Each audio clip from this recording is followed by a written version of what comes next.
이낙연 전 대표가 신당 창당을 공식화했지만 민주당 안에서는 개파를 막론하고 이낙연 전 대표와 거리 두기에 들어간 걸로 보입니다. 이른바 사쿠라 노선, 이 한마디로 이낙연 전 대표 그리고 비명계를 향해서 쓴소리를 쏟아낸 분이 한 분 계시지요. 더불어민주당 3선 중진 의원이신 김민석 의원 모시고 오늘 민주당 상황 좀 자세하게 짚어보겠습니다. 의원님 어서 오십시오. 안녕하세요. 네, 반갑습니다. 저희 편의점 첫 방문이세요. 네. 편의점이 이렇게 좋아요. 아, 요새 편의점 좋습니다. 예, 다들 젊은 층들이 편의점에서 점심 한 끼 해결하고요. 맞아요. 아, 좀 물가 좀 낮춰주세요. 너무 어렵습니다. 자, 이 사쿠라 발언 너무 셌다. 뭐 이런 비판도 있고요. 근데 상당했습니다. 윤영찬 의원. 아주 그냥 이런 면전에서 이런 말씀 죄송합니다. 김민세 이런 말까지 소환을 하고 했는데 지금 상황 보니까 뭐 주말 사이에 초선 의원 중심으로 해서 한 100여 분 정도가 연서명까지 했다는 거니까요. 이낙연 신당 이게 되겠습니까? 의견이 많습니다. 거의 전원이 서명할 거라고 저는 보고 있고. 전원이 민주당 전원이. 그거를 서명 안 하기가 좀 어렵잖아요. 네, 저는 그렇게 보고. 네. 그 일 이후에 윤영찬 의원 통화를 했어요, 제가. 아, 직접. 그래서 그러니까 미안하다 그러길래 제가 괜찮다고 난 그런 거 별 신경 안 쓴다고. 그 이 대표나 말려라. 그랬더니 본인이 만류를 하는데 잘 얘기를 안 들으시더라. 그래서 공개적으로 만류를 해라. 그게 좋겠다. 네. 이렇게 얘기를 했습니다. 사쿠라가 저도 뭐 그게 그렇게 센 건지 몰랐는데 셌나 보죠. 네. 근데 이제 몇 번 이제 방송에 나가서 말씀드릴 기회가 있었는데 고민을 했는데 다른 적당한 표현이 없더라고요. 한마디로 표현할 수 있는 것이. 네. 그래서 유독 근데 사실 명징하긴 합니다. 네. 들으면 무슨 얘기인지 분명하게 파악이 되고. 왜 일본말을 쓰냐는 분도 있고 젊은 분들은 잘 모른다 이러는 분도 있는데 사실 저도 몰랐는데 그 사전에 단어가 나오더군요. 정확하게. 네. 그런데 젊은 분들도 사전의 정의를 보시고 나더니 오히려 이해가 간다고 하고 여러 가지 상황을 이렇게 하나로 압축해서 네. 경선불복의 측면 또 정체성 혼란의 측면 또 당 내에 있으면서 신당을 하겠다고 하는 어떤 정치 도의 상실의 측면 세 측면이 다 있는데 네. 그거를 한마디로 이야기하는 가장 본질적인 측면은 현재의 검찰 독재에 결국은 도움을 주는 것이 핵심이잖아요. 네. 그런 의미에서 본다면은 사쿠라라는 걸로 규정하는 것이 제일 좋겠다 이렇게 생각이 들었고 그래서 오히려 이렇게 제가 현장에 나가서 뵙거나 아니면 어떤 반응들을 들어보면은 정확한 규정이었던 것 같다는 말씀들을 많이 주시더라고요. 네. 초전박살이라는 표현도 쓰셨어요. 이거 신당 초장에 그냥 초전박살을 내야 된다 이런 말씀 주셨는데 이렇게까지 사실은 해야 되는 각별한 이유가 있으셨을 것 같거든요. 이낙연 신당 지금 나오면 안 된다라는 어떤 정치적 판단을 신당이 옳다 그러다는 판단이 서고 나면 뭐 초전박살이라고 하니까 굉장히 살벌해 보이지만은 초장에 이것이 아니다라는 것을 명료하게 싹을 자르는 것이 좋다라는 뜻 아니겠어요? 네. 옳은가 그런가를 판단하고 나면 그것을 초장에 이렇게 딱 판가름을 내는 것이 좋다라는 판단은 굉장히 당연한 거죠. 잘못된 것을 그대로 두는 것도 문제일 뿐 아니라 그대로 두면은 지금 우려하고 있는 이른바 분열적 상황이 솔직히 저는 이낙연 신당이 만들어지는 것이 분열이고 분열이면 필패이다. 이런 논리에 별로 동의는 안 합니다. 네. 이낙연 신당이라는 것이 만들어진다고 해도 분열이라고 보기도 어렵고 그렇다고 해서 필패라고 보지도 않습니다. 그냥 떨어져 나가는 것이고 사그라들 겁니다. 그것은. 그렇지만 그런 것이 가져올 수 있는 여러 이제 부작용과 네. 그 틈을 타고 검찰의 공작 정치가 진행될 것이기 때문에 그런 것들을 빌미를 주지 않는다는 차원에서의 내부의 경각심이 중요하다고 저는 본 거고요. 그 더 중요한 상황은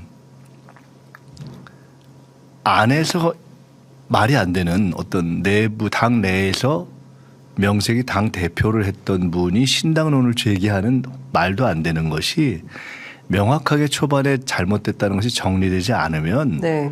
세상 이치라는 것은 한 일주일 지나고 나면 기정사실이 됩니다. 그렇죠. 그래서 오히려 네. 그 너무나 잘못된 것을 잘못됐다고 말하기도 어정쩡하고 그리고 아 왜 저 사람들 좀 끌어안지 그래라고 하면서 그 신당론자들을 탓해야 될 것을 지도부를 탓해야 되는 그것이 마치 굉장히 지혜로운 것 같은 그런 프레임이 네. 작동하게 되고 사실은 그걸 노렸을 겁니다. 그래서 일종의 분란의 질탁동시 그러니까 밖에서 신당론을 때리고 안에서 네. 비대위를 때리고 그러면서 굉장히 정치적 경륜에 입각해서 이야기하는 것 같은 조로 네. 지도부를 탓하고 네. 그게 사실은 굉장히 그 당을 곪게 하는 거거든요. 네. 그래서 저는 그런 부분을 명료하게 초반에 정리하는 것이 좋다고 봤습니다. 네. 그래서 저는 왜 신당론자 또 이낙연 대표를 뭐 이렇게 해서 대화를 하거나 끌어 만나지 않느냐 이런 류의 접근법도 사실은 일견 선의가 있지만 일견 잘못됐다고 봅니다. 그런 접근법이 가지는 프레임의 오류가 있거든요. 네.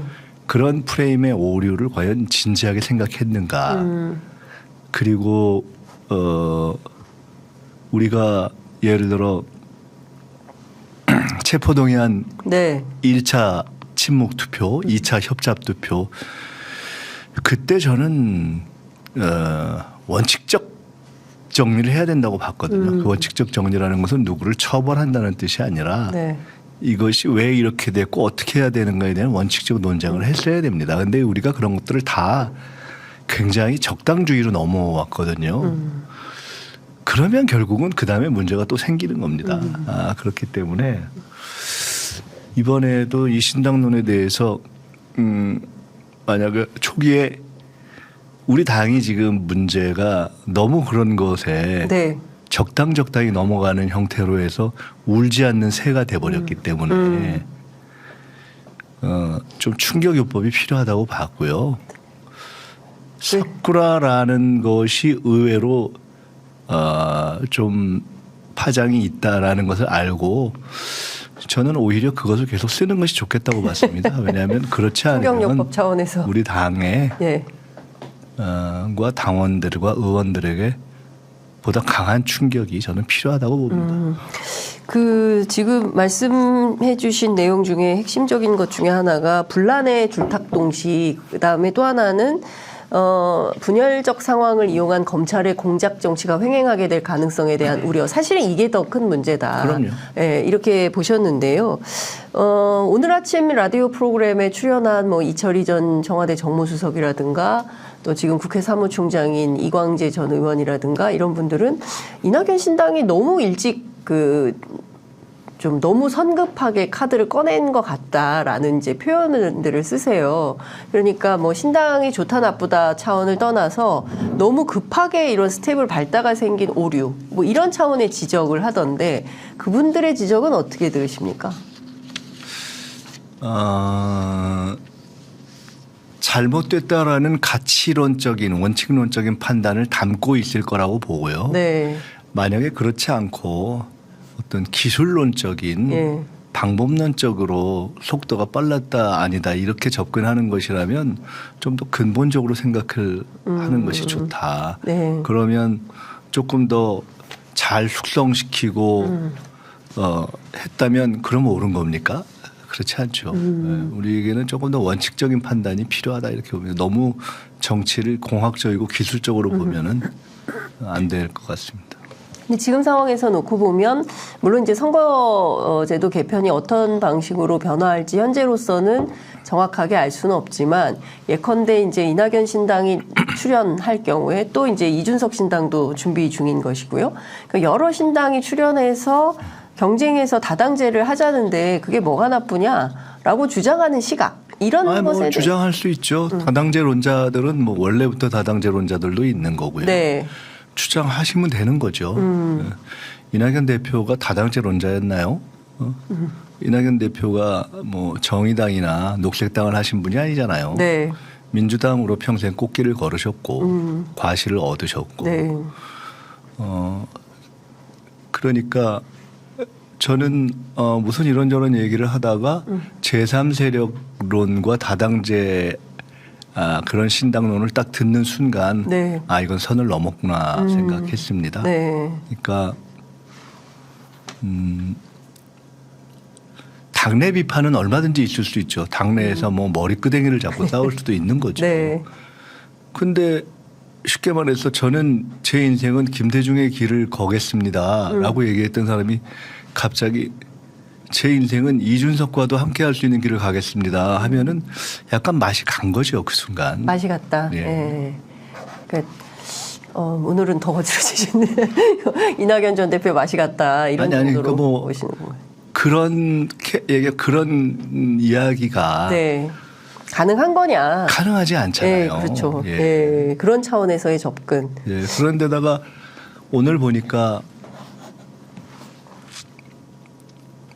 그 어제 이미 100명이 넘었는데 네. 의원들이 그 100명이 넘는 의원 서명을 놓고 그러니까 이제 이낙연 대표가 제가 비판한 것에 대해서는 내용으로 답하진 않고 뭐 대꾸하지 않겠다. 네. 또는 그렇게 비난밖에 할 게 없냐 이렇게 한 것이 최대치였고 네. 그다음에 의원들이 100명 넘게 서명한 것에 대해서는 그 사람들 태도가 잘못됐다. 나한테 물어보지. 그다음에 민주당을 바꾸는 게 먼저 아니냐 뭐 이런 식으로 답을 하셨더라고요. 네, 네, 네. 굉장히 황당한 얘기죠. 그 물어봐야 합니까? 본인이 신당한다고 얘기를 했는데 그리고 당에서 말씀드렸듯이 온갖 비판을 다 할 수 있지만 그것과 신당이 다른 거라는 거를 초등학생도 알 수 있잖아요. 정말 태도가 잘못된 거죠.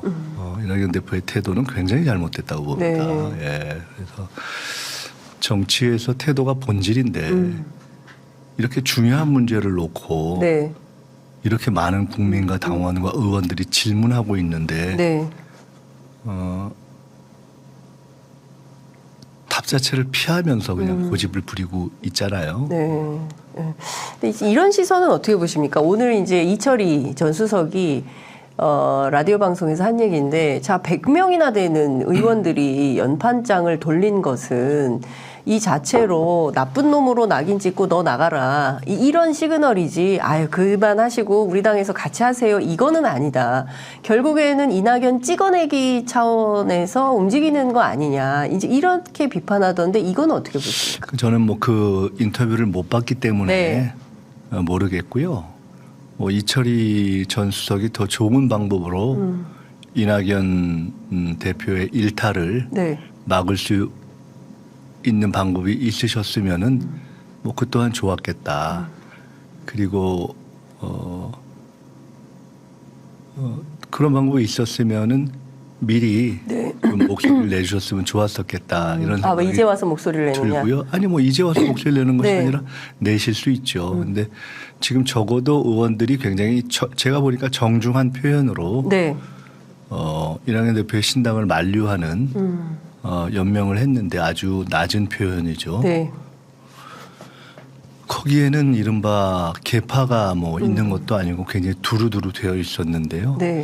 그거는 이철희 전 수석이 더 좋은 정무적 방안이 있었다면은 뭐 한번 들어보는 것도 괜찮겠다 싶은데 이미 이 일이 나고 일주일이 넘은 상황이고 네. 이 정도면은 굉장히 완곡한 대응 아닐까 이렇게 봅니다. 네. 자, 뭐 두 가지 질문 좀 연거푸서 여쭤볼게요. 우선 첫 번째, 그 평생 민주당만 하셨고 보니까 우리 김민석 의원님께서 더 선배시더라고요.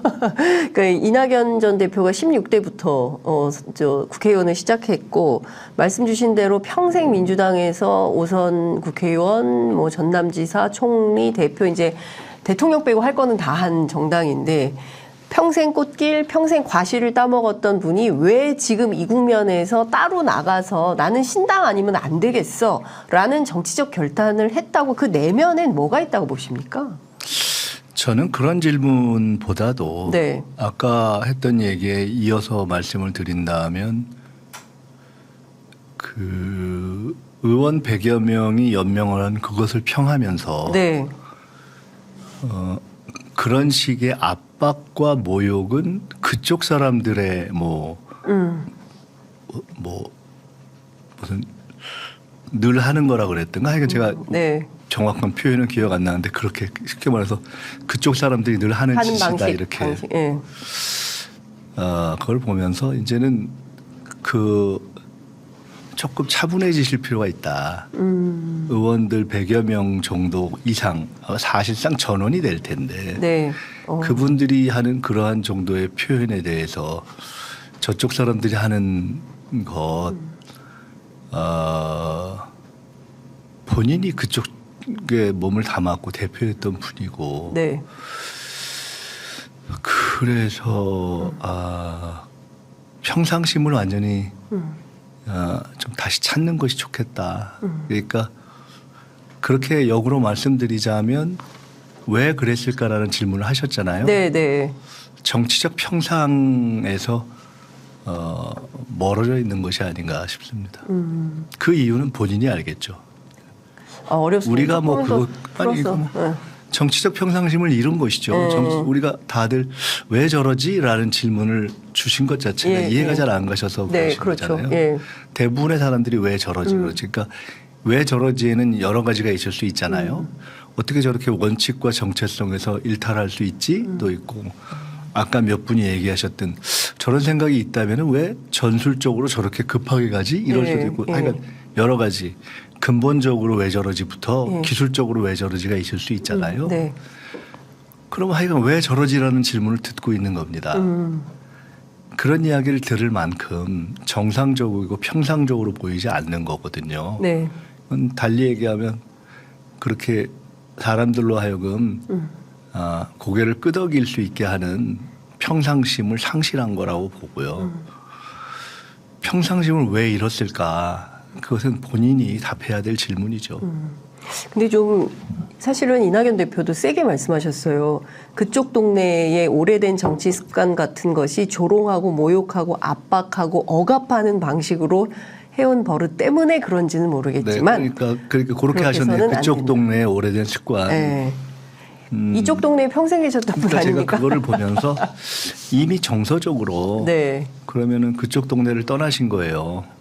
그렇죠. 근데 그쪽 더구나 그 100여 명을 다 그냥 그쪽 동네에 그 오래된 나쁜 습격에 빠진 자들로 하시면서 그러니까 그런 규정을 하신 것이 네. 후회할 만한 일이 아닌지는 이제 본인의 몫이 되겠죠. 네. 하여튼 이런 상황이면 어떻게 될까요? 이낙연 전 대표가 끝내 신당을 할까요? 아니면 여기서 멈춤하시겠습니까? 어떻게 전망하세요? 제가 김대중 전 대통령이 정계 복귀를 하실 때가 95년도 서울시장 선거에서 조순시장을 당선시키면서 그렇게 됐습니다. 네. 그때 김대중 대통령께서 이해찬 전 대표하고 저하고 네. 백이선 의원 세 분을 조순 만들기에 파견을 했었어요. 그래서 조순 시장 만들기를 했었는데 네. 그래서 조순 시장이 이제 우리 야권이 처음 만든 서울시장이죠. 맞아요. 그래서 이제 가깝게 지냈고 좋아했던 분인데 결과적으로 보면 조순 시장님께서는 굉장히 한국 정치사에 잘못된 일을 하셨어요. 그러니까 일이 정당사에 보면 민주당을 가지고 한나라당하고 합쳐가지고 민주당의 계통 자체가 한나라당 쪽에 한번 갔던 적이 있습니다. 너무 황당한 일이거든요. 네. 그게 조순시장이 하셨던 일이에요. 아주 잘못된 거죠. 많은 좋은 일도 있으셨지만은 굉장히 참 이 설명하기 어려운 잘못인데 그때 조순 전 시장께서 어렵게 당선이 됐는데 첫 임기를 안 채우고 그만두셨습니다. 맞아요. 대선을 나가신다고 해서 그때 제가 비교적 가까웠기 때문에 가서 여러 가지 말씀을 드리고 네. 기억은 다 안 나는데 7가지 시나리오를 말씀드렸어요. 이러한 가능성이 있습니다. 네. 출마를 하시게 되면. 근데 결과는 7가지가 아니고 8번째가 될 겁니다. 이렇게 말씀을 드렸었어요. 네. 8번째는 뭐냐면 결국은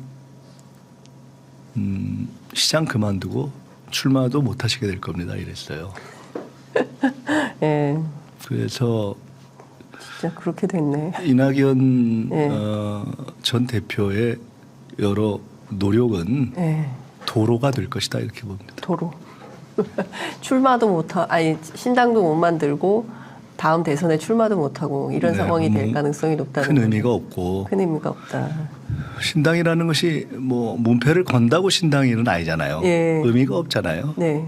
만든 들 뭐 하겠습니까? 그러니까 그런 의미에 주목받거나 의미 있거나 영향 있는 정치적인 행위로서의 네. 신당은 창당대회까지 못 갈 겁니다. 창당대회까지 못 갈 거다. 그러니까 이런 거잖아요. 사실은 이제 저희 기자들 취재하는 기자들 입장에서 분석해 보기로는 솔직히 말하면 그 이재명 대표가 있는 민주당 안에서 본인이 대선 후보 출마하기 어려울 것 같으니까 새로 당을 좀 만들어서 다음 대선 한번 해보겠다 이런 뜻 아닐까요? 저는 그거는 잘 모르겠어요. 네. 그런 정도까지 원대하고 네. 치밀한 계획이 있는지 잘 모르겠습니다. 그냥 하는 걸로 보이고요. 그냥 한다. 예. 네. 저런 과정을 통해서 어떻게 아주 오막살이라도 당을 만들어서 후보가 되겠어요. 예. 이재명 대표가 그래도 조금 더 적극적으로 끌어안아야 되는 거 아니냐라는 보수 언론, 보수 패널 또 국민의힘 관계자들의 지적이 있습니다. 아니 그래도 지난번에 경선도 같이 하고 했었는데 더 적극적으로 끌어안고 원칙과 상식 분들도 글쎄요, 뭐 이재명 대표가 더 만나고 이래야 되는 거 아니냐. 여러 가지 의견이 있을 수 있는데 네. 저는 아까 말씀드렸듯이 당내에서 여러 가지 비판이 있을 수 있죠. 네. 근데 신당을 한다고 하고 그다음에 본인이 못 나왔던 당을 저쪽 동네라고 말씀하시는 분의 경우는 네. 그런 생각을 내려놓는 것이 우선이라고 봅니다. 그 생각을 먼저 내려놔야 된다. 이거 좀 여쭤볼게요. 20일 날 이재명 대표가 김부겸 전 총리를 만나고 28일 날 정세균 전 총리를 만나게 되는데 이렇게 만나고 난 다음에 그러니까 다다음 주부터는 1월이 되겠네요. 그때부터는 민주당이 좀 바뀔 거다. 통합 비대위 가능성 뭐 이런 얘기도 나오던데 그 가능성은 있습니까? 저는 비대위가 지금 왜 필요한지는 모르겠습니다. 네. 예.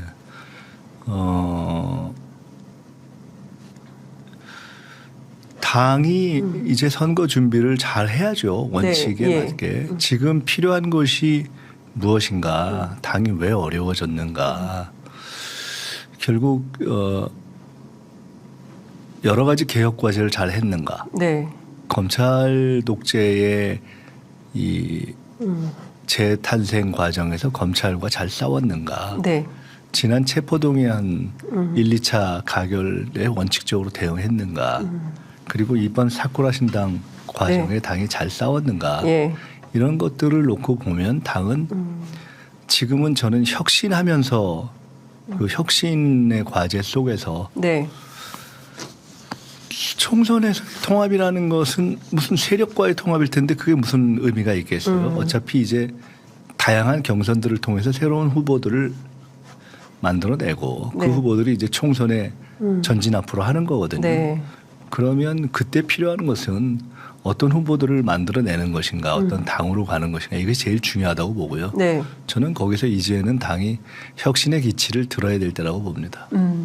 어제 페이스북에 쿠데타지나 민주당 혁신만이 서울의 봄을 살릴 것이다. 이제 이런 내용의 긴 글을 올리셨는데요. 여기에서도 그 말씀을 해 주셨습니다. 첫 번째, 왜 민주당은 즉각적으로 이낙연의 사쿠라 신당을 즉각 제압하지 못했냐.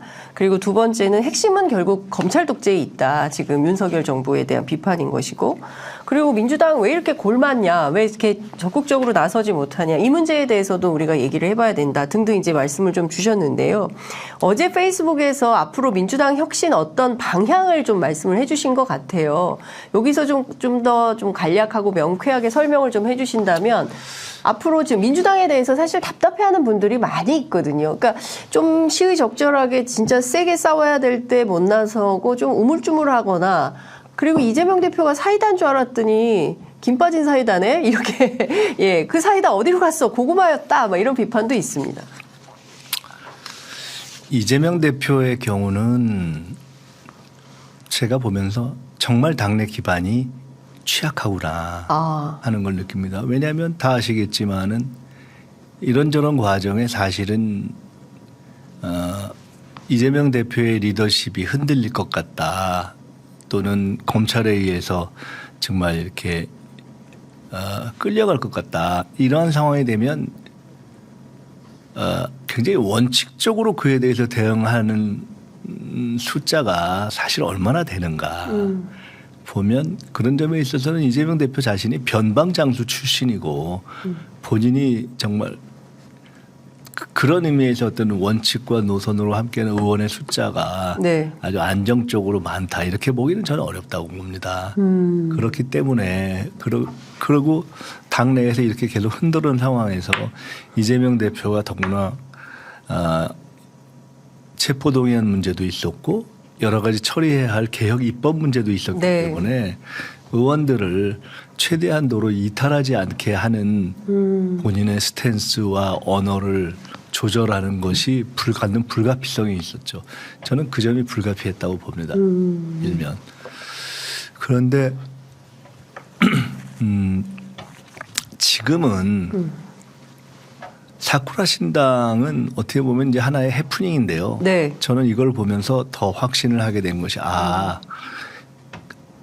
어제 그 페이스북에도 썼지만 네. 이제야말로 당이 혁신에 이제 전면화를 해야 될 때구나라는 생각이 들었습니다. 네. 왜 당이 이렇게 무기력하지? 왜 이렇게 지지부진하지?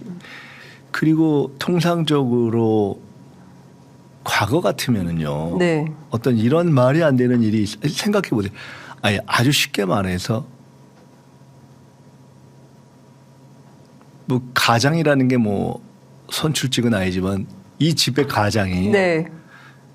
이 집안에 있으면서 나는 저기 나가서 새 집을 차리겠어 하고 떳떳하게 사는 꼴인 거잖아요. 그 너무 황당한 거잖아요. 그러니까 너네 잘 살아 이러고 하고 빠이빠이 하고 나가서 하는 것도 아니고 집을 쑥대밭을 만들고 나가서 하겠다는 거 아니에요. 그리고 너는 나가서 내가 새 집 살림 하는 거에 따라올래면 따라오고 말래 마라 이런 식의 난폭한 행동을 하는 거거든요. 네. 그런데 정상적이라면은 우리가 흔히 정치에서 이렇게 보지 않습니까? 초재선은 어떤 의기가 있어서 네. 이렇게 그런 일이 있으면은 팍 여러 가지 정치적인 눈치 안 보고 이야기하고 그렇죠. 그게 초재선의 어떤 뭐 풋풋함이라고도 네. 이야기하고 하여간 그런 게 네. 있잖아요. 중진은 나름 경험이 있으니까 좀 이렇게 경륜을 가지고 그에 대해서 딱딱딱 가닥을 쳐주고 원론은 또 권위를 갖고 이야기하고 흔히 이제 또 우리 정치에서 하나의 중요하게 이렇게 상징화되어 있는 586이라는 것은 과거에 개혁성이라는 걸로 상징화되어 있었기 때문에 당연히 그에 대해서 문제 제기를 해야 맞잖아요. 네. 근데 이 네 카테고리 중에 어느 카테고리가 작동을 했습니까? 하나도 작동을 그러니까요. 안 했어요. 또 당내에 이런저런 무슨 뭐 본인 정책 그룹이라고 하기도 하고 뭐 의견 그룹이라고 하기는 그런 의원 소위 뭐 최대 계파였다 뭐 중간 계파였다 그런 숫자가 많은 의원 그룹들이 있잖아요. 맞아요. 예, 민주주의 이 같은 5개 중에 어떤 게 작동을 했습니까? 지난 일주일 동안에 이 가닥을 쳐야 할 때 저는 그걸 보면서 굉장한 심각히 위기감을. 문제의식을 갖게 됐어요. 예. 원래도 저는 대선 이후에 기회가 있을 때마다 우리 당의 무의미한 개파는 청산해야 된다고 생각하는 네. 이야기를 했어요. 원칙적으로도 그렇고 지금은 더 그렇다 생각했습니다. 이게 온정주의와 적당주의의 산실이다 이렇게 봤는데 이번에 보면서 전 더 확신하게 됐어요. 네. 아무것도 작동을 안 하는 거예요. 근데 정치는 뭡니까? 국민을 대변하는 것이고 그렇죠. 예. 소리를 내는 거잖아요. 근데 소리가 안 나는데 용각산은 소리가 나지 않습니다 수준이 된 거잖아요. 네. 용각산 민주당이 된. 예, 그러면 아니 자 초재선도 얘기 안 해, 586도 얘기 안 해, 중진도 얘기 안 해, 원로도 얘기 안 해, 의원 그룹도 큰데도 얘기 안 해. 한동안 가만히 있어. 그러다가 다 지나고 나가서 다 이게 지금 잘못인가 봐 이렇게 잡혔을 때 그때 하는 얘기가 아이 빨리 끌어안고 왜 저 빨리 끌어안지 또는 아, 왜 저렇게 저런 거를 저렇게 급하게 서둘렀지 이런 류의 네. 이야기는 정말 잘못된 거라고 저는 봅니다. 위기감이 있는 거죠. 그것은 우리 당이 김대중 노무현 정신의 당인데 네. 과연 그 눈으로 그 정신으로 봤을 때 이런 사태에 가만히 있었겠는가. 근데 그런 것은 사라지고 과거의 어떤 관계와 친목 이런 것들이 작동하기 때문에 네. 사실상 일종의 정치적인 봉건제후들의 당처럼 돼버린 것이죠. 예. 예. 그러네요. 예. 그냥 정치적 봉건제후들일 뿐이지 예. 이게 무슨 의미가 있냐 이거예요. 100명이면 무슨 의미가 있고 3선이면 무슨 의미가 있고 4선이면 무슨 의미가 있고 초선이면 무슨 의미가 있고 586이면 무슨 의미가 있고 의원 그룹의 숫자가 50명이면 무슨 의미가 있어요. 아무 의미가 없는데. 그러니까 지금 그래서 저는 180석이나 가지고 있는데 개혁적으로 한 게 뭐 있냐라는 그래서 비판을 저는 받고 있는 거죠. 그럼요. 이것은 당이 이제 진짜 검찰 독재와 한판 승부를 벌여야 할 네. 그런 상황에서 당 내의 문제를 처리하는 하나를 보면 열을 안다고. 이것이 당 밖과 당 밖의 국민의 어떤 뜨거움과 함께 할 수 있느냐 하는 문제를 바라보는 일종의 시험지도 되는 것이고요. 네. 그래서 이걸 보면서 저는 이제야말로 당의 혁신을 전면화해야 할 때다. 이게 코미디인 것이 네. 체포동의안 가결 이후에 침묵하거나 가결했던 분들이 완전히 역적처럼 됐었잖아요. 네. 네. 그랬다가 어느새 그걸 에이 덥지 이렇게 하니까 어떻게 됐어요. 지금 그분들이 본인들이 원칙이고 상식이고 혁신이라는 거 아닙니까. 네. 그러면서 오히려 이재명 대표가 나가는 것이 혁신이라는 거 아닙니까. 네. 세상은 이런 거예요. 잘못된 것을 놔두면 이렇게 되는 거예요. 전두환이도 그렇게 했어요. 이낙연 때문에 대표가 지금 민주당 비대위 구성에 공감한다면서 저는 저거는 연말까지 시간을- 헛소리라고 봅니다. 헛소리다. 예. 아니 신당을 하는 분이 무슨 공감하고 말고 자기가 할 얘기가 뭐 있어요. 제가 연말까지 얘기했잖아요. 시간을 주겠다고. 질탁동시고요. 네. 저건 이미 네. 신당론이 무망해지자 당을 분란을 해서 연명해 보려는 잔꾀라고 봅니다. 예. 연명해 보려는 잔꾀에 불과하다. 이낙연 전 대표는 저런 얘기를 할 자격이 없습니다. 네. 그냥 신당론 내려놓으세요. 저 무슨 거기에 대해서 논평할 자격이 있습니까? 신당을 내려놔라. 자기가 왜 저런 데 논평을 합니까? 그리고 무슨 시간을 줘요? 아주 오만한 얘기죠. 누가 누구에게 시간을 줍니까? 이낙연 대표가 민주당에게 시간을 주겠다고. 아주 나쁜 추잡한 정치 행태입니다. 추잡한 정책. 예. 예.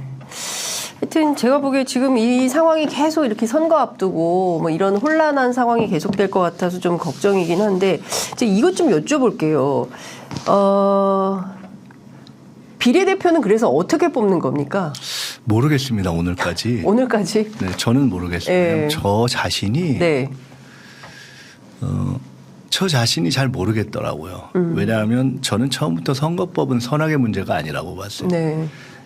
우리나라에서 다당제를 선호하고 소수파를 중시하는 분들이 중대선거구제 얘기도 하고 네네.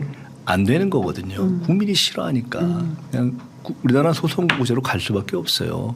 그러니까 국민들이 그걸 선호해요. 네. 비례대표도 많아지는 걸 좋아하지 않아요. 이게 상수예요. 네. 그러니까 그걸 상수로 놓고 나면 선택할 수 있는 법은 굉장히 적습니다. 선거제도.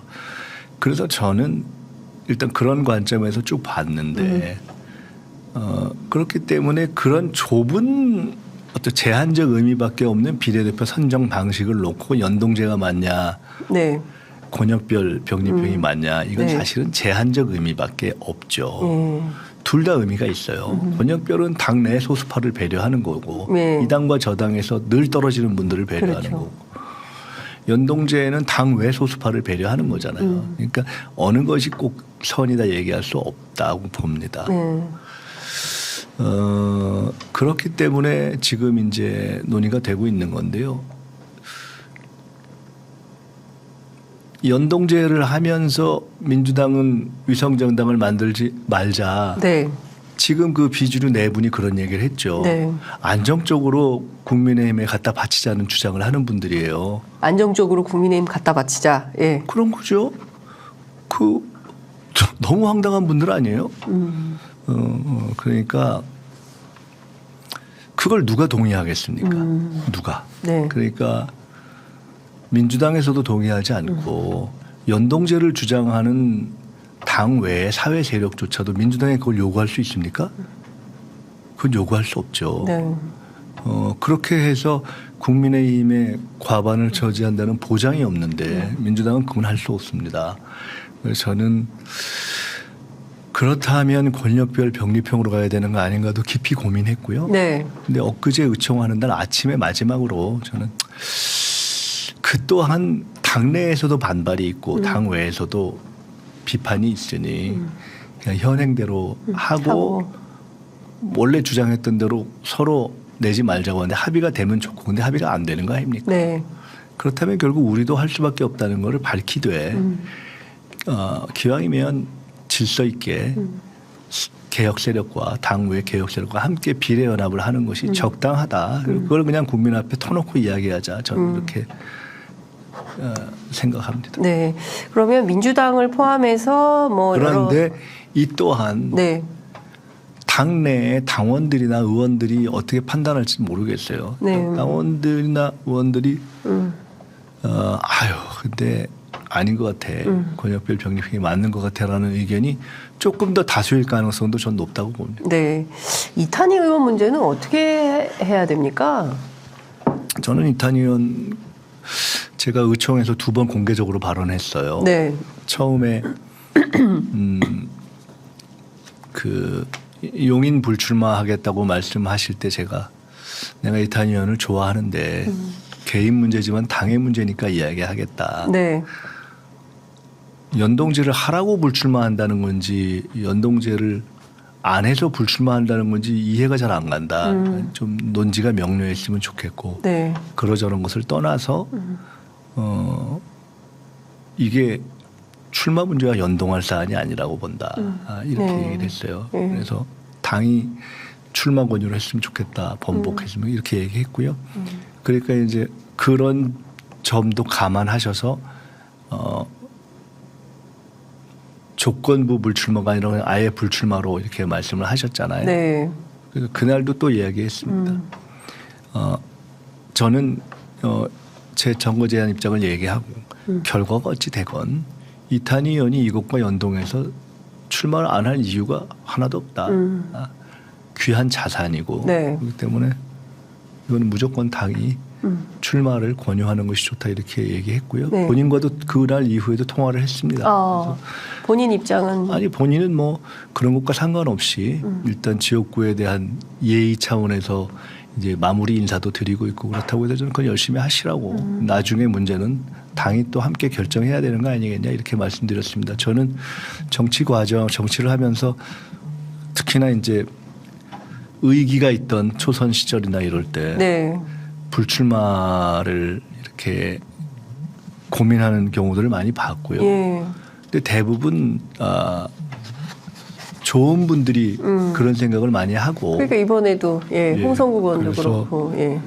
그 이탄희 의원 같은 경우는 굉장히 좋은 자산이기 때문에 네. 당이 반드시 출마시켜야 된다고 봅니다. 당이 어떻게든 설득을 해서 이탄희 의원 용인에 다시 출마할 수 있도록 그림을 만들어야 된다 이런 네, 말씀. 그리고 그것은 그렇게 하는 것이 본인의 선의와 달리 용인의 인접 지역에도 네. 의도치 않은 이제 그렇죠. 부작용을 줄 수 있기 때문에 예. 그것이 맞다 이렇게 봅니다. 네.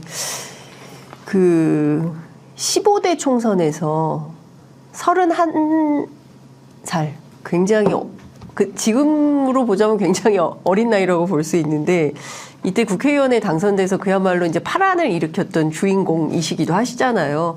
사실 지금 따지고 보면 이준석 대표보다 훨씬 어린 나이에 국회에 이제 들어오신 그런 상황인 건데 지금 보면 뭐 민주당 안에 젊은 정치는 좀 사라지고 오히려 올드보이들이 귀환하는 현상이다. 그리고 앞서 이제 민주당 왜 이렇게 좀 무기력해졌냐 뭐 이런 거에 대한 고민도 있으시다고 했는데 오히려 보수당을 지향하는 쪽에 국민의힘 쪽에는 젊은 정치 자산들이 보이는 반면 또 민주당에는 눈에 잘 안 띈다.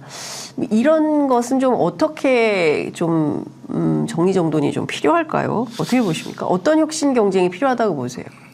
저는 제가 30대일 때부터 네. 한 번도 세대교체론에 동의해 본 적이 없습니다. 제가 30대일 때도 세대교체론을 깃발로 해본 적이 없습니다. 정치는 자기 실력으로 하는 거고요. 네. 자기 실력과 목소리로 하는 것이고 세대교체론이라는 것은 과거에부터 군사독재에 의해서 또는 군사독재에 협조하는 삼김 비판자들에 의해서 많이 쓰였죠. 그런데 그분들이 예를 들어 과거에 삼김청산 이런 거를 했었던 분들이 많은데 네. 삼김보다 훌륭하다고 생각해 본 적이 없어요. 제가. 그러니까 삼김을 과거에 삼김이 나이 많으니까 물러가라가 아니라 삼김보다 나은 자기의 목소리를 내고 치고 나가면 되는 거예요. 전 지금도 마찬가지라고 봅니다. 이것이 인위적인 나이가 아니라 초선이건 재선이건 중진이건 언론이건 정치는 자기 목소리 내면서 가는 겁니다. 네. 그래서 자기 목소리가 명료하는 거 아닌가 그걸 갖고 고민하면 되는 거라고 보고요. 그 점에서 오히려 민주당은 초선부터 원로까지 다 고민해야 한다. 그렇게 하고 그것이 더 근본 문제다 이렇게 봅니다. 네. 그렇게 되면 자연스럽게 전체적으로 혁신이 이루어지고 그 결과는 훨씬 더 새로운 어떤 목소리들이 많이 등장하게 되는 것이 자연스럽지 않겠어요? 저는 그러한 것이 혁신의 과정이라고 봅니다. 네. 그러니까 세대의 교체, 평균 연령의 젊어짐 이런 것은 결과죠. 그 오늘 여론조사 꽃 있지 않습니까? 거기에서 서울 지역 전체에 대한 여론조사 결과를 발표했는데 전 못 봤어요. 저기 지금 나오는 화면을 보시면 지금 저런 상황인데 대체로 강남 서초, 송파 요 세 군데를 제외하고 나머지는 전부 민주당이 이기는 판세인 걸로 조사가 됐습니다. 서초, 송파를 제외하고 나머지는 다 민주당이 석권하는 이런 분위기로 나오고 있는데요. 현재 그러니까 뭐 예상 지지율 뭐 이런 거 그렇죠. 예상 지지율. 예. 그래서 어디를 어떻게 할 거냐 하면서 권역별로 쭉 조사한 결과인데요.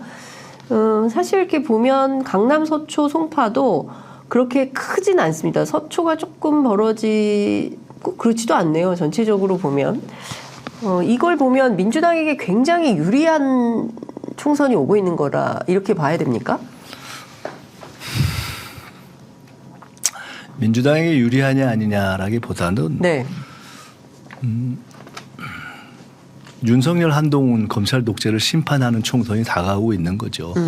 거기서 민주당이 어떤 위치에서 어떤 역할을 할 거냐. 네. 이건 민주당이 이제 고민해서 선택할 거죠. 거기서 민주당이 이렇게 지지부진한 모습으로 갈 거냐. 네. 내부의 분란 속에 갈 거냐. 네. 딱 단합된 모습으로 전체를 끌고 갈 거냐. 네. 또 바깥의 사회 세력과까지도 연대해서 갈 거냐. 네. 이 문제가 이제 남아 있는 거라고 보고요. 네. 국민은 심판할 준비가 되어 있는 거죠. 네. 굉장히 중요한 지적을 하신 것 같습니다. 그러니까 저는 거기에 포인트가 있다고 보는데요. 국민은 이미 지난 강서 보궐선거 때부터 딱 작심하고 있거든요. 심판할 준비를 하고 있고, 자, 이번에 경고했는데 또 국정운영 기조 안 바꿔? 그러면 우리는 또 이거 가지고 내년 총선에 또 심판하러 나간다. 이미 작심을 했는데 중요한 포인트는 뭔가 민주당이 선명하게 야당으로서의 자기 역할이나 이런 것들을 보여줄 때 국민들이 지지를 더 많이 보내고 박수를 보내고 87년 6월 항쟁 때 그냥 도로에 섰던 넥타이 부대들이 우하고 나와서 함께 싸웠던 것처럼 그런 그림을 민주당이 만들고 있냐. 좀 아니다. 이런 답답증이 있는 겁니다. 그래서 의원님께서도 어제 페이스북에 그런 글을 올리신 게 아닌가 싶기도 한데요. 실제로 이 혁신 경쟁에서 어쨌든 뭐 이러나 저러나 해도 그게 밀려난 건지는 모르겠지만 그래도 국민의힘에선 장제원 의원도 불출마 선언하고요. 김기현 대표 쫓겨난 거라고 해석을 해야 되겠지만 어쨌든 이렇게 되고 이제 영남 중진들도 곧 대상이 될 걸로 보이고 뭐 이렇게 혁신을 하고 있는데 그래서 민주당은 뭘로 혁신을 보여줄 건데 이런 질문을 국민들이 하고 계십니다. 결국은 정치와 정당의 혁신은 노선과 사람의 혁신입니다. 노선과 사람. 예, 그러니까 노선이 명료해져야 되고요. 네. 아까 말씀드렸듯이 검찰과 싸울 거냐 말 거냐. 검찰과 싸울 거냐 말 거냐. 그리고 이재명 대표 체포동의안 문제에 대해서 어떤 입장이 옳았냐. 네. 사쿠라 노선에 대해서 어떤 입장을 취할 거냐. 당이 혁신 노선으로 가야 될 거냐 말 거냐. 그리고 국민과 함께 할 거냐 말 거냐. 뭐 이런 것들에 대한 입장이 선명해져야죠. 그런 것을 명료하게 하면서 크게 보면 네. 대략의 윤곽이 네. 갈라질 것이라고 봅니다. 저는 민주당 내 후보군들도. 네. 그게 진정한 혁신 후보냐 아니냐의 문제지 뭐 친명이냐 현재의 반명이냐 비명이냐 저는 그 중요하지 않다고 봅니다. 유의미한 것일 수는 있지만 아까 말씀드렸듯이 친 DJ, 친노, 친문이 무슨 의미가 있습니까? 이미 DJ와 노무현에 가까이 했던 분들 중에 무수한 전직 비서실장, 무수한 장관, 무수한 총리, 무수한 국회의원들이 다 왔다 갔다 했는데 맞아요. 그렇기 때문에 저는 의미 없다. 이렇게. 문재인 대통령 정부는 안 그랬습니까? 그렇기 때문에 지금은 그건 의미가 없고 그 사람이 초선이건 원로이건 네. 알려져 있건 신인이건 어떤 입장을 취하느냐 하는 것을 명료하게 드러내면서 경선이라는 것이 그런 과정 아니겠어요? 그렇죠. 자기 입장들을 밝히는 것이 필요하다고 보고요. 노선. 둘째는 그런 과정에서 사람이 혁신되는 거죠. 어느 한쪽을 선택하겠죠. 저는 혁신 후보들로 혁신돼야 된다고 봅니다. 네. 이재명 대표는 이 과정에 어떤 역할을 해야 된다고 보세요? 대표는 공정한 경쟁의 룰을 세팅하면 되는 겁니다. 네. 그리고 본인은 나는 어떤 것을 원한다라고 분명하게 표명하시는 것이 좋죠. 네. 개항을에 출마하는 게 좋겠습니까? 그거는 저는 우리 총선 전체의 판세를 봐서 네. 최상의 전략적 선택을 하면 되는 것이고요. 예. 그것이 여러 가지 옵션이 있는데요. 그것은 아직 굳이 결정하거나 밝히지 않아도 되는 단계라고 봅니다. 대표는 총선에서 이기는 데 기여하는 네. 책임자입니다. 그리고 본인의 출마 방식과 여부와 이런 문제는 다 그에 복속하는 것이기 때문에 저는 그 정도를 판단하실 거라고 봅니다. 네. 옆당 얘기 좀 여쭤볼게요. 오늘 오후 2시에 국민의힘이 의원, 당협위원장들 전부 모여서 그래서 우리 비대위원장 누구 할 거냐, 한동훈이냐 아니냐 이제 이런 결정을 할 걸로 보이는데요. 한동훈 장관으로 가야 된다라고 친윤계는 밀고 있는 것 같고요. 비윤 쪽에서는 김한길 위원장 정도가 와서 정치를 잘 아니까 그래야 우리가 내년 총선 해볼 만하다. 앞서 보신 대로 서울 선거판이 이렇다면 뭐 양론이 좀 있는 것 같습니다. 어떤 결정을 내릴 거라고 보세요? 그동안 국민이 한동훈으로 하겠죠. 한동훈으로 한다. 예. 만들어져 가는 과정. 이게 대통령 뜻이겠죠? 이제 망하려고 하는 거죠. 망하려고 한다. 망하려고 한동훈 한다? 아니 망하는 길로 가는 거죠. 망하는 길로 가는 거다. 필연적인 거기 때문에 예. 김한길로 간다고 해서 무엇이 크게 바뀌겠습니까? 사실은 김한길로 간다고 해도 네. 결국은 윤심을 담는 것이기 때문에 예. 그야말로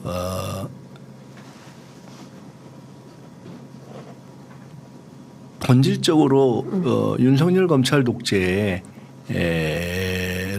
분식한다라는 점에서는 네. 별 차이가 없는 것이고요.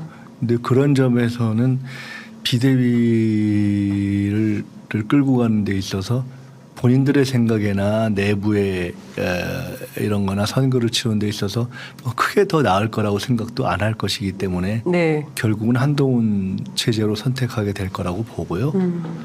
그게 전두환 노태우가 군사 반란의 주역이었던 것처럼 네. 윤석열 한동훈이 검사 반란의 주역이기 때문에 네. 그들이 전면에 등장하는 것이 필연적이고 맞고 네. 그 윤석열 한동훈 검사 반란 주역들 네. 그들과 맞서서 총선을 치르는 것이 필연이라고 저는 봅니다. 아, 이게 명확해졌습니다. 대치 전선이. 그러니까 윤석열 한동훈 검사 반란이면 다시 서울의 봄을 민주당은 준비를 해야 되는 그럼요. 그래서 저는 윤석열 한동훈 그냥 줄여서 윤동훈이라고 불러요. 저는 윤동훈. 윤동훈 검사 독재 윤동훈 시대. 예. 윤동훈인데 네.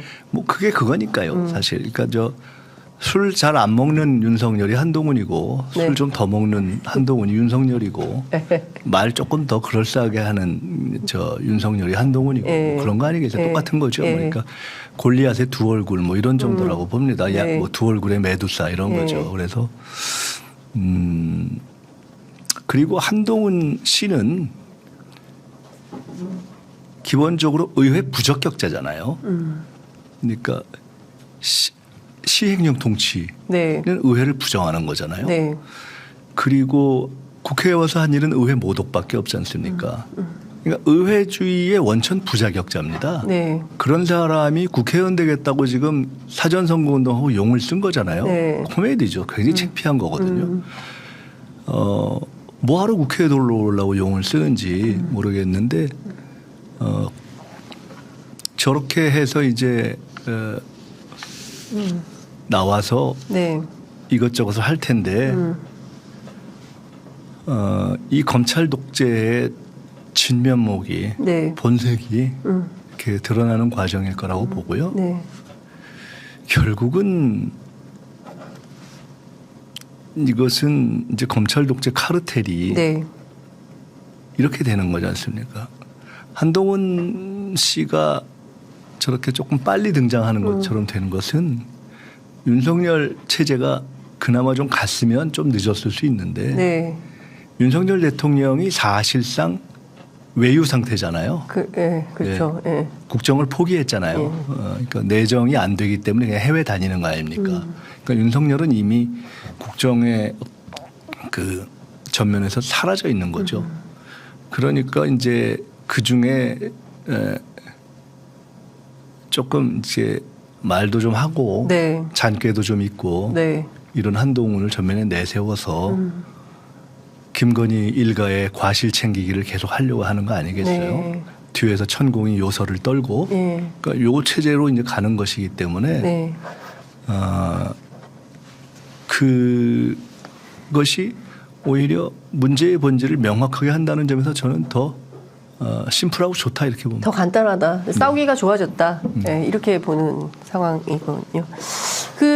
제가 좀 이것 좀 여쭤볼게요. 그러니까 결과적으로 보면 민주당 입장에서는 심플해지고 간단해지고 좋아졌는데 민주당 지지율은 많이 오르지 않습니다. 네, 그 부분은요. 이제 시작이죠. 아까 말씀드렸듯이 이제 시작이다. 예, 말씀드렸듯이 민주당이 어떻게 앞으로 스스로를 혁신해서 대우를 잘 정비하느냐에 이제 문제가 달려 있다고 이제 그것이 민주당의 숙제입니다. 이제는 전면적인 혁신으로 저는 가야 한다고 봅니다. 전면 혁신의 핵심이 비대위는 아니고 이재명 대표 체제로 이재명이 물러나고 비대위를 하는 것이 혁신이 아닙니다. 아니다. 예. 그러면 아까 말씀처럼 검찰 독재와 제대로 싸우고 예. 그다음에 내부의 온갖 사쿠라 노선과 명확하게 선을 긋고 민주당 안에도 사쿠라 노선이 있다는 거죠. 그 사쿠라 대표가 당장 사쿠라 노선의 예. 대표였잖아요. 예. 예. 그리고 그런 것에 대해서 선명하게 선을 긋지 못하면 예. 온정주의죠. 예. 그러면 원칙과 상식도 사쿠라입니까? 사쿠라 신당을 비판하지 않고 예. 사쿠라 신당을 사실상 옹호한다. 예. 그럼 사쿠라 옹호파라고 봐야죠. 사쿠라 옹호파다. 그러면 일단 민주당 혁신의 시작은 출발은 사쿠라 신당과 사쿠라 사쿠라 옹호파를 노선을 명료하게 척결하는 것부터 시작되는 저는 그것이 결국은 이번 경선 국면의 화두가 될 거라고 봅니다. 민주당 경선에. 네. 결국은 정치는 예. 폭력이 아니라 예. 국민과 당원에 의해서 되는 거 아니겠습니까? 예. 어떤 사람들이 민주당의 간판이 돼야 하는가? 저는 그 경쟁이 시작됐다고 봅니다. 그 경쟁이 그 시작됐다. 경쟁을 그냥 온갖 감언 이설과 다른 이야기로 해서 피해보려고 하는 것. 네. 이것이 결국 지금 신당론과 비대위론의 본질이라고 봅니다. 그냥 떳떳하고 정정당당하게 국민과 당원 앞에서 경쟁하고 네. 경선하고 예. 그걸 통해서 혁신 후보냐 예. 아니면 사쿠라 후보냐 예. 그것이 결정되면 된다고 봅니다. 경선 과정에서 혁신 후보냐 사쿠라 후보냐 이게 명징하게 갈릴 것이고 당원들에 의해서 그 결과로 선출돼서 올라오는 분들이 물론 그건 이제 아주 극단적인 예죠. 예. 그렇지 않고 이제 우리가 대부분은 적어도 뭐 많은 현역 의원들이 전통적으로 얘기하는 혁신은 아니더라도 하여간 사쿠라 노선에 명료하게 반대하는 그런 네. 분들이 있지 않습니까? 예. 근데 이제 명백한 사쿠라 노선은 이제 물러나야죠. 네. 그리고 명백한 혁신 후보들을 또 우리가 키워내야죠. 그것이 초선이냐 재선이냐 상관없이 원로에 이르기까지 가야 될 방향. 그것이 민주당 경선의 방향이다. 저는 그것이 이제 가장 중요한 네. 것이고 그것을 공정하고 투명하게 하면 그것이 지도부의 일이죠. 예. 지금 상황에서 보면 앞으로 남은 임기 윤석열 정부 3년 5년간의 3년 6개월간의 어떤 그 검찰 정치는 이제 계속될 걸로 보이고 또 한동훈 비대위가 들어선다면 검찰 정권, 검찰 정부, 그 다음에 검찰당, 그렇죠? 국민의힘. 그 다음에 이제 검찰의회까지 만들려고 할 가능성이 높은데 국민의힘 입장에서 보면요. 근데 검찰이 싹 다 하는 거거든요. 그러니까 여기에 맞서서 싸우려면 상당한 투쟁력이 담보돼야 되는 정치인들이 필요한 것 같은데. 총선에 승리하고 예. 검찰 개혁을 더 강하게 해야죠. 검찰 개혁을 더 강하게. 검찰 정치라는 것이 네. 하나회라는 것을 뿌리를 뽑듯이 다시 이런 검사 반란이 일어나지 않도록 우리가 그간의 경험들을 반추하면서 방법을 찾고 정리해야죠. 알겠습니다. 아유, 시간이 넘어서 이제 마무리를 해야 될 것 같은데요.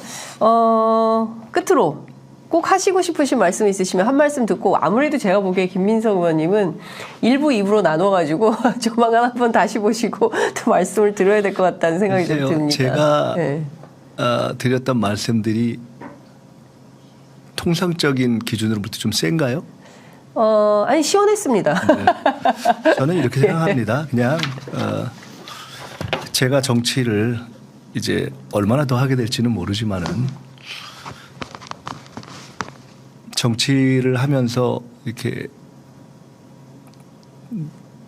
경험치기 하나가 찜찜함을 남기면 안 된다 생각이 듭니다. 경험치기 그렇습니다. 찜찜한 것을 그때 짚고 넘어가지 않으면 반드시 문제가 되더라고요. 그리고 당에 대해서 나름 정치를 일찍 시작한 사람으로서 또 김대중 대통령 때부터 중요한 정권 창출의 과정에 거의 다 관여해봤던 입장에서 사명감도 있고 당에 대한 애정이 깊고 그리고 이제는 어떻게 정치를 하는 것으로 이렇게 남을 것인가도 생각을 해야 되는 것이라고 생각합니다. 그러면은 생각한 것을 옳다고 생각하는 것, 당과 전체를 위해서 필요한 이야기는 이제는 그냥 하고 가는 것이 옳겠다. 그런 입장에서 네. 하고 그에 대해서 평가받고 그렇게 하겠습니다. 제가 보기에 앞으로 김민석의 센 정치가 온다.